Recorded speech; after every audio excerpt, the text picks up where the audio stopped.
पुणी एक दादन दुख सामना को आसी पेट पाटण पर दादन खटिबाकू जाइथिबा जणे ओडिया श्रमिक शब होई घर को फेरिछंती। तेबे मयूरभंज जिला मुरुडा ब्लॉक अंतर्गत चढ़ईगाँ पंचायत अधीन गाण गाँवर दादन श्रमिक पाल्टन बेसरा तमिलनाडु रे मृत्यु होईछि। परे तांको मृतदेह एक आम्बुलेंस जुगे गाँव में पहुंचवा परे अति शोकाकूल परिवेश सृष्टि होईछि। पल्टन केमती डेथ है से विषय तो किसी मुझे जानी नहीं जा हो से जाकरी तमिलनाडु 2 वर्ष है कम करूला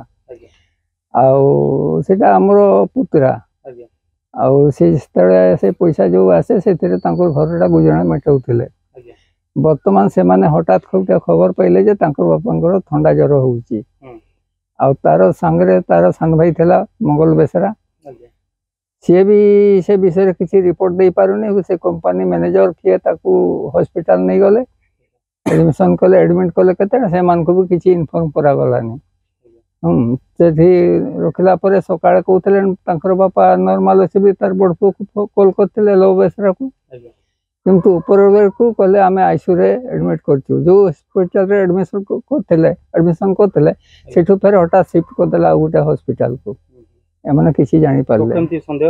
हमको संदेह होची जे यार किसी ना किसी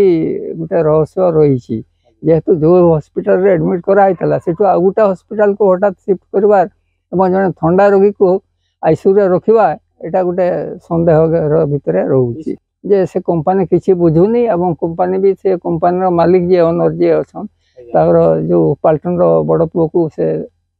तांको तमिल भाषा रे गाड़ी गलोज करथला जे मु बॉडीटा को बाहर कर देली तमे जमती नउच नियो मु कोनसी प्रकार किछि सहायता दे पारिबिनी जो एम्बुलेंस रे आसिला बॉडी से पिला माने जो कांदा काटा परिवार से लोकल पिला हमर सेठी अछंती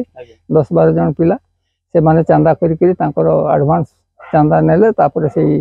80,000 ना केते टंका रे से हमर हंते को पठेइछंती। तो तन कोन कहियो कोन आमे चाहूचू जे से ए पाल्टन बेसरा एका रोजगार क्षम लोक थिले तांकर परिवार हेड मुख्य थिले तार जो परिवार वर्तमान चलिबे केमिति तेणु आम ओडिशा सरकार निकट में आम दाबी कर सामान को 10 लाख टका क्षतिपूरण दि जाऊ और यार पुंखानुपुंख तदंत करा जाऊ। तेबे गत 2 वर्ष हेब गाण गाँवर पाल्टन बेसरा सुदूर तमिलनाडु राज्य त्रिपुर अंचल लक्ष्मी गणपति टेक्सटाइल नामक एक घरोई कंपनी रे दादन श्रमिक भाव में काम करुथिले।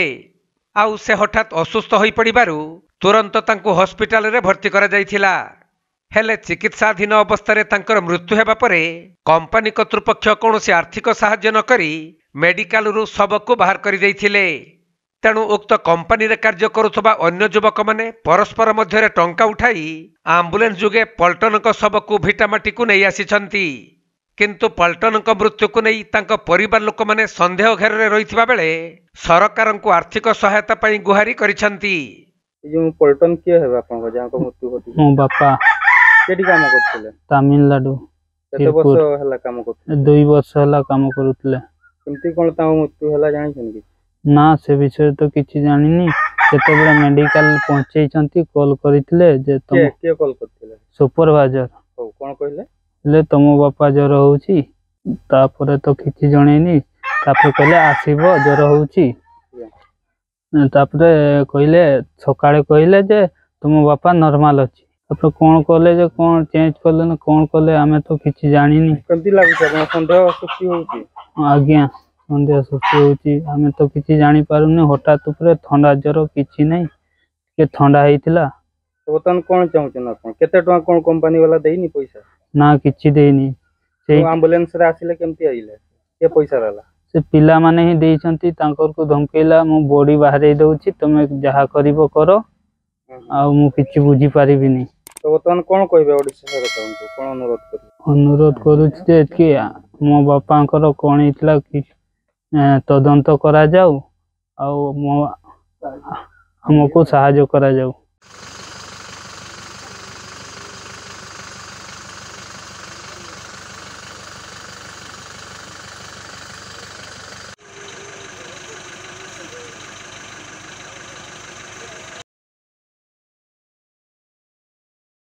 मयूरभंज जिला मुरुडारू ज्ञानरंजन बेहेरा रिपोर्ट कोणार्क लाइव।